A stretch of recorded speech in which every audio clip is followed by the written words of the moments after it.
ஆண்டுக்கு 2 கோடி இளைஞர்களுக்கு வேலை வாய்ப்பு, விவசாயிகளுடைய வருமானம் 2 மடங்காகும், கருப்பு பணம் ஒழிக்கப்படும், ஒவ்வொருடைய வங்கி கணக்கில் 15 லட்சம் ரூபாய் வரவு வைக்கப்படும் என தனது வாக்குறுதிகள் அனைத்திலையும் தோல்வியடைந்த பிரதமர் நரேந்திர மோடி தலைமையிலான பாஜக அரசு அவற்றை மறைக்க அயோத்தி ராமர் கோவிலை வைத்து வாக்குகளை பெற்றுவிடலாம் என நினைப்பது ஆன்மீகவாதிகளையும் ஏமாற்றுகின்ற ஒரு செயலாகும்.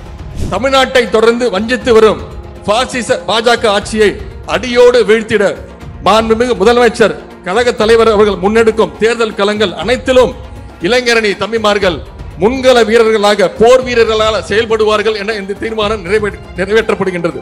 ஜனநாயக நெறிமுறைகளுக்கு நேர் எதிரானது என்பதாலும் பொதுப்பட்டியலில் உள்ள கல்வியையும் மருத்துவத்தையும் மாநில பட்டியலுக்கு மாற்றிட வேண்டும் என்பதை வலியுறுத்தி அதற்கான சட்ட வழிமுறைகளை இளைஞரணி முன்னெடுக்கும் என்று இந்த மாநாடு தீர்மானிக்கின்றது.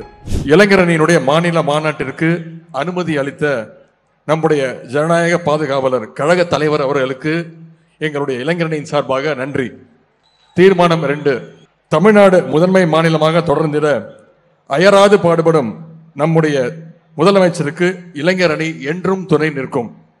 மாநிலங்களுடைய அனைத்து உரிமைகளையும் ஒன்றிய பாஜக அரசு பறித்து வரும் நிலையில் கூட எல்லோருக்கும் எல்லாம் என்ற ஒப்பற்ற சிந்தனையுடன் திராவிட மாடல் அரசை நடத்தி வரும் மாண்பு முதலமைச்சர் அவருடைய எண்ணப்படி இந்தியாவுடைய முதன்மை மாநிலமாக தமிழ்நாடு தொடர்ந்திட கழக இளைஞரணி அயராது பாடுபடும் என இந்த மாநாடு தீர்மானிக்கிறது.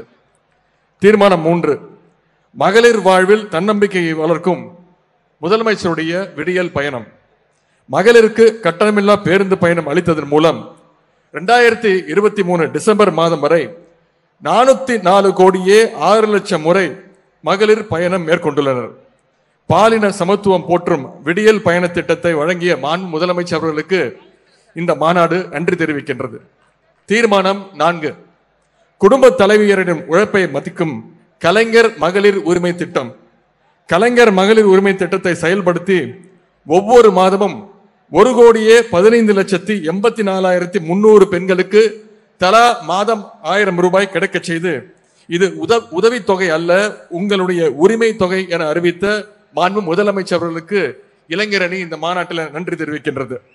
தீர்மானம் 5, மாணவர்களுடைய உடல்நலன் காத்து ஊக்கமளிக்கும் காலை உணவு திட்டம். இந்தியாவுக்கே முன்னோடி திட்டமான முதலமைச்சருடைய காலை உணவு திட்டத்தை 31,000 தொடக்க பள்ளிகள் நடைமுறைப்படுத்தி 18,54,000 மாணவர்கள் பயன்பெறுவதற்கான காரணமாக மாண்பு முதலமைச்சர் கழக தலைவர் அவர்களுக்கு இந்த மாநாடு நன்றி தெரிவித்துக் கொள்கின்றது. தீர்மானம் 6, நாளைய தலைமுறை வளர்த்தெடுக்கும் நான் முதல்வன் திட்டம் புதுமை திட்டங்களுக்கு இந்த மாநாடு நன்றி தெரிவித்துக் கொள்கின்றது. தீர்மானம் 7, மக்களின் உயிர் காக்கும் மருத்துவ திட்டங்கள். மக்களை தேடி மருத்துவம் திட்டத்தின் வாயிலாக 1 கோடிக்கும் அதிகமானுடைய வீடுகளுக்கு நேரிலே சென்று பரிசோதனைகள் மேற்கொள்ளப்பட்டு மருந்துகள் வழங்கப்படுவதும், விபத்தில் சிக்கியவருடைய உயிரை காப்பாற்றும் இன்னுயிர் காப்போம் திட்டத்தின் வாயிலாக 2 லட்சம் உயிர்களை காப்பாற்றிருக்கக்கூடிய மனிதநேய முதலமைச்சர் கழக தலைவர் அவர்களுக்கு இந்த மாநாடு இளைஞரணி மாநாடு நன்றி தெரிவித்துக் கொள்கின்றது. தீர்மானம் 8, நிதி நெருக்கடியிலும் மகிழ்ச்சி பொங்க வைத்த பொங்கல் பரிசு தொகுப்பு. தமிழர் திருநாளை மகிழ்ச்சியுடன் கொண்டாடும் வகையில் 2,19,71,113 அரிசி அட்டைதாரர்களுக்கு பொங்கல் தொகுப்புடன் ரூபாய் 1000 வழங்கி ஏழையின் சிறப்பில் இறைவனை காண்கின்ற நமது முதலமைச்சர் கழக தலைவர் அவர்களுக்கு இந்த மாநாடு நன்றியையும் பாராட்டையும் தெரிவித்துக் கொள்கின்றது. தீர்மானம் 9, வரலாறு காணாத மழையிலும் மக்களை காத்த முதலமைச்சர் அவர்களுக்கு நன்றி. சென்னைக்கு அருகில் உள்ள மாவட்டங்களிலும் தென் தமிழ்நாட்டிலும் உள்ள மாவட்டங்களிலும் பெய்த வரலாறு காணாத மழையினால் ஏற்பட்ட வெள்ள பாதிப்புகளிலிருந்து மக்களை மீட்க குடும்பங்களுக்கு தலா 6,000 ரூபாய், வீடு, பயிர், கால்நடை இழப்பீடுகளுக்கு மொத்தம் 1000 கோடி ரூபாய்க்கு மேல் நிவாரணம் வழங்க உத்தரவிட்ட கழக தலைவர் மாண்பு முதலமைச்சர் அவர்களுக்கு இந்த மாநாடு நன்றி தெரிவித்துக் கொள்கின்றது. தீர்மானம் 10, நூற்றாண்டு நாயகர் முத்தமிழர் கலைஞருடைய லட்சிய வழி நடப்போம். நவீன தமிழ்நாட்டின் சிற்பி முத்தமிழருடைய கலைஞருடைய நூற்றாண்டு விழாவினை ஆண்டு முழுவதும் கொண்டாடும் வகையில் கலைஞர் பன்னோக்கு மருத்துவமனை, கலைஞர் கோட்டம், கலைஞர் நூற்றாண்டு நூலகம், கலைஞர் நூற்றாண்டு பேருந்து நிலையம், கலைஞர் நூற்றாண்டு ஏறு தழுவுதல் அரங்கம் என முத்தமிழர் புகழ் போற்றும் நிலையான அமைப்புகளை உருவாக்கி தந்துள்ள மாண்பு முதலமைச்சர் அவர்களுக்கு இந்த மாநாடு தனது நன்றியை தெரிவித்துக் கொள்கின்றது. தீர்மானம் 11. தமிழ்நாட்டை முதலீட்டாளர்களுடைய முதல் முகவரியாக்கிய முதலமைச்சர். தமிழ்நாடு உலக முதலீட்டர் மாநாடு 2024 வெற்றிகரமாக நடத்தி 6,64,180 கோடி ரூபாய் முதலீட்டுக்கான புரிந்துணர்வு ஒப்பந்தங்கள் வாயிலாக 26,90,656 பேருக்கு வேலை வாய்ப்பு கிடைத்திடவும் $1 டிரில்லியன் அமெரிக்க பொருளாதார இலக்கை நோக்கி தமிழ்நாட்டை புதிய பாய்ச்சலுடன் முன்னேறி செய்யவும் மாண்பு முதலமைச்சர் அவர்களுக்கு இந்த மாநாடு நன்றி தெரிவித்துக் கொள்கின்றது. தீர்மானம் 12. தமிழர்களை ஊக்குவிக்க விளையாட்டு போட்டிகளை இளைஞர் அணி முன்னெடுக்க உறுதி எடுத்துக் கொள்கின்றது. தீர்மானம் 13. உயிர் பலி நீட் நுழைவுத் தேர்வை ஒழிக்கும் வரை நம்முடைய போராட்டம் ஓயாது. தங்கை அனிதா முதல் சென்னை ஜெகதீஸ்வரன் வரை தமிழ்நாட்டு மாணவர்களுடைய மருத்துவ கனவை சிதைத்து உயிர்களை பறிக்கின்ற நீட் தேர்விலிருந்து விலக்கு கோரி உண்ணாநிலை அறப்போரை முன்னெடுத்த இளைஞரணி, அதனை தொடர்ந்து நீட் விலக்கு நம்முடைய இலக்கு என்ற முழக்கத்துடன் இதுவரை 85 லட்சத்துக்கும் அதிகமான கையெழுத்துக்களை பெற்று ஒரு மாபெரும் மக்கள் இயக்கமாக மாற்றி காட்டியுள்ள நிலையில் நீட் தேர்வு ஒழிப்பில் இறுதி வெற்றியாய் முழுமையாக பெற்றே தீரும் என்ற இந்த மாநாடு தீர்மானிக்கிறது. தீர்மானம் 14. குலக்கல்வி முறையை புகுத்தும் தேசிய கல்விக் கொள்கையை எதிர்த்து இந்த இளைஞரணி எதிர்த்து போராட்டம் நடத்தும் என்று தீர்மானம் நிறைவேற்றப்படுகின்றது. தீர்மானம் 15. மாநில பட்டியலுக்கு கல்வி மருத்துவத்தை மாற்ற வேண்டும். பள்ளி கல்வி முதல் உயர்கல்வி வரை அனைத்திலும் ஒன்றிய அரசினுடைய ஆதிக்கம் நீடிப்பது அந்தந்த மாநிலத்தின் மொழி, பண்பாடு, திறன் மேம்பாடு ஆகியவற்றை சிதைக்கும் நோக்கத்தில் இருப்பதாலும் ஜனநாயக நெறிமுறைகளுக்கு நேர் எதிரானது என்பதாலும் பொதுப்பட்டியலில் உள்ள கல்வியையும் மருத்துவத்தையும் மாநில பட்டியலுக்கு மாற்றிட வேண்டும் என்பதை வலியுறுத்தி அதற்கான சட்ட வழிமுறைகளை இளைஞரணி முன்னெடுக்கும் என்று இந்த இம்மாநாடு தீர்மானிக்கின்றது. தீர்மானம் 16. முதலமைச்சரே பல்கலைக்கழக வேந்தர். தமிழ்நாட்டின் செம்மொழியான உயர்கல்வி ஆராய்ச்சி கல்வி நீடித்திட பல்கலைக்கழக வேந்தர் எனும் உயர் பொறுப்புக்கு நியமன பதவியில் உள்ள ஆளுநருக்கு பதிலாக மக்களால் தேர்ந்தெடுக்கப்பட்ட அரசின் முதலமைச்சரே தகுதியானவர் என்பதால் பல்கலைக்கழக வேந்தராக முதலமைச்சர் அவர்கள் செயல்படுவார் என்கின்ற தமிழ்நாடு அரசினுடைய சட்ட முன்வடிவை இளைஞரணி ஆதரிப்பதுடன் அதை விரைந்து நிறைவேற்ற வேண்டும் என்று இந்த மாநாடு வலியுறுத்துகின்றது. தீர்மானம் 17. ஆளுநர் பதவியை நிரந்தரமாக அகற்றிட வேண்டும்.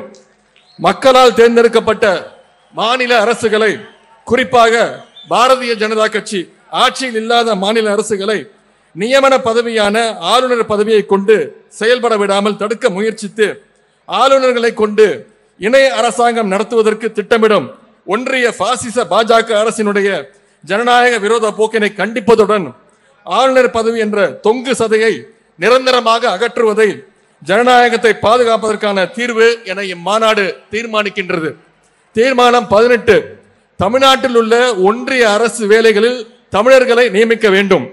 10 ஆண்டு கால ஒன்றிய பாஜக அரசு பொதுத்துறை நிறுவனங்களில் தமிழ்நாட்டு இளைஞர்களுடைய வேலை வாய்ப்பை பறித்து பிற மாநிலத்தைச் சேர்ந்தவர்களை திட்டமிட்டு திணிக்கும் முயற்சியை மேற்கொண்டு வருவதன் மூலம் தமிழ்நாட்டு இளைஞர்களை வஞ்சிப்பதுடன் பிற மாநிலத்துடன் பகை உணர்வை வளர்க்கும் அளவுக்கு அந்த போக்கையும் மேற்கொண்டு வருவதை வன்மையாக கண்டிப்பதுடன் தமிழ்நாட்டில் உள்ள ஒன்றிய அரசு சார்ந்த நிறுவனங்களில் தமிழ்நாட்டைச் சேர்ந்த தகுதியான விண்ணப்பதாரர்களுக்கே முன்னுரிமை அளித்து பணியிடங்களில் நியமித்திட வேண்டும் என்றும் ஒன்றிய அரசுடைய பொதுத்துறை நிறுவனங்களிலும் இடஒதுக்கீடு பின்பற்ற வேண்டும் எனவும் இந்த மாநாடு தீர்மானிக்கின்றது.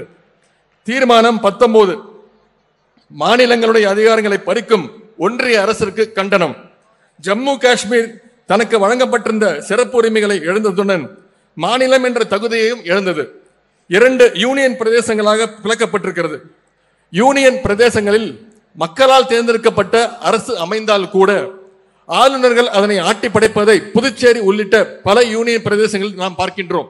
எனவே ஜம்மு காஷ்மீருக்கு மீண்டும் மாநில தகுதி வழங்கப்பட வேண்டும் என்றும் மாநிலங்களை நகராட்சிகளை போல நடத்த நினைக்கும் ஒன்றிய பாஜக அரசினுடைய வல்லாதிக்க போக்கை கண்டித்தும் இந்த மாநில உரிமை முழக்க மாநாட்டில் தீர்மானம் நிறைவேற்றப்படுகின்றது. தீர்மானம் 20. கலைஞருடைய மாநில சுயாட்சி தீர்மானத்தின் அடிப்படையில் மாநிலங்களுக்கு அதிக அதிகாரங்களை வழங்க வேண்டும். 1969 ஆண்டு முதலாக முதலமைச்சரான முத்தமிழர் டாக்டர் கலைஞர் அவர்கள் நீதியரசர் திரு ராஜமன்னார் தலைமையிலான குழுவை அமைத்து அதன் பரிந்துரைகளை பெற்று தமிழ்நாடு சட்டமன்றத்தில் 1974 ஆண்டில் மாநில சுயாட்சி தீர்மானத்தை நிறைவேற்றினார். அதிகார குவிப்பை தகர்த்து அதிகார பரவலாக்கத்தை முன்னெடுக்கும் வகையில் முத்தமிழர் கலைஞர்கள் நிறைவேற்றிய மாநில சுயாட்சி தீர்மானத்தின் அடிப்படையில் தற்போதைய தேவைகளையும் இணைத்து மாநில அரசுகளுடைய அதிகாரத்தை வலிமைப்படுத்திட வேண்டும் என்று இந்த மாநாடு தீர்மானிக்கின்றது. தீர்மானம் 21. அமலாக்கத்துறை உள்ளிட்ட அமைப்புகளை கைப்பாவையாக்கிய ஒன்றிய பாஜக அரசுக்கு கண்டனம்.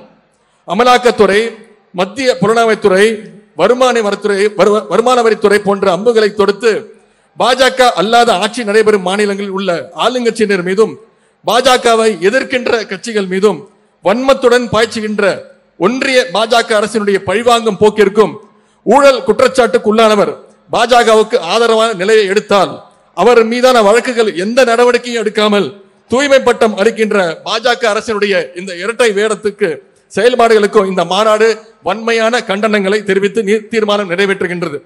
தீர்மானம் 22. நாடாளுமன்ற உறுப்பினர்களை இடைநீக்கம் செய்து ஜனநாயகத்தின் குரல் வலையை நெருக்கும் சர்வாதிகாரத்தை ஒழித்திடுவோம். தீர்மானம் 23. இந்துக்களுடைய உண்மையான எதிரி பாஜக தான் என்பதை அம்பலப்படுத்துவோம். ஆண்டுக்கு 2 கோடி இளைஞர்களுக்கு வேலை வாய்ப்பு, விவசாயிகளுடைய வருமானம் 2 மடங்காகும், கருப்பு பணம் ஒழிக்கப்படும், ஒவ்வொருடைய வங்கி கணக்கில் 15 லட்சம் ரூபாய் வரவு வைக்கப்படும் என தனது வாக்குறுதிகள் அனைத்திலையும் தோல்வியடைந்த பிரதமர் நரேந்திர மோடி தலைமையிலான பாஜக அரசு அவற்றை மறைக்க அயோத்தி ராமர் கோவிலை வைத்து வாக்குகளை பெற்றுவிடலாம் என நினைப்பது ஆன்மீகவாதிகளையும் ஏமாற்றுகின்ற ஒரு செயலாகும். கடவுளையும் ஏமாற்றும் இந்து மக்களின் உண்மையான எதிரியான பாஜகவின் மதவாத அரசியலை அம்பலப்படுத்துகின்ற பரப்புரையை இளைஞரை மேற்கொள்ளும் என இந்த தீர்மானத்தில் நிறைவேற்றப்படுகின்றது. தீர்மானம் 24. பாஜக ஆட்சியை வீழ்த்திடும் முன்கள வீரர்களாக இளைஞரணி செயல்படும். 10 ஆண்டு காலம் மக்களுடைய அடிப்படை பிரச்சனைகளுக்கு தீர்வு காணாமல் இந்தியாவை சீர்கட செய்து வருவதுடன் தமிழ்நாட்டை தொடர்ந்து வஞ்சித்து வரும் பாசிச பாஜக ஆட்சியை அடியோடு வீழ்த்திட மாண்புமிகு முதலமைச்சர் கழக தலைவர் அவர்கள் முன்னெடுக்கும் தேர்தல் களங்கள் அனைத்திலும் இளைஞரணி தம்பிமார்கள் முன்கள வீரர்களாக போர் வீரர்களாக செயல்படுவார்கள் என இந்த தீர்மானம் நிறைவேற்றப்படுகின்றது. தீர்மானம் 25. நாடாளுமன்ற தேர்தலில் ஆட்சி மாற்றத்திற்கான சூளுரை. சமூக நீதி, மத நல்லிணக்கம், சமத்துவம், மாநிலங்களுடைய உரிமைகள், தாய்மொழி வளர்ச்சி, பரவலான பொருளாதார கட்டமைப்பு, மனித உரிமை இவற்றை கொள்கைகளாக கொண்ட இயக்கங்கள் ஒருங்கிணைப்பான இந்தியா கூட்டணியை உருவாக்குவதில் முன்னணி பங்காற்றிய திராவிட மாடல் முதலமைச்சர் கழக தலைவர் அவருடைய வழிகாட்டுதலில் இயங்குகின்ற கழக இளைஞர் அணி 2024 நாடாளுமன்ற தேர்தல் களத்தில் அனைத்து தொகுதிகளிலும் கழகத்துடைய தலைமையிலான கூட்டணியுடைய வெற்றிக்கு துணைக்கு தன்னை முழுமையாக அர்ப்பணிக்கும். இந்திய ஒன்றியத்தில் ஆட்சி மாற்றத்தை ஏற்படுத்தி காட்டும், அதற்கு இளைஞரணி பொறுப்பேற்கும் என்ற அந்த தீர்மானத்தையும் நிறைவேற்றுகின்றோம். இந்த 25 தீர்மானங்களையும் கழக இளைஞரணி தம்பிமார்கள் அனைவரும் கைதட்டி வரவேற்று நிறைவேற்றி தருமாறு கேட்டுக்கொள்கின்றேன்.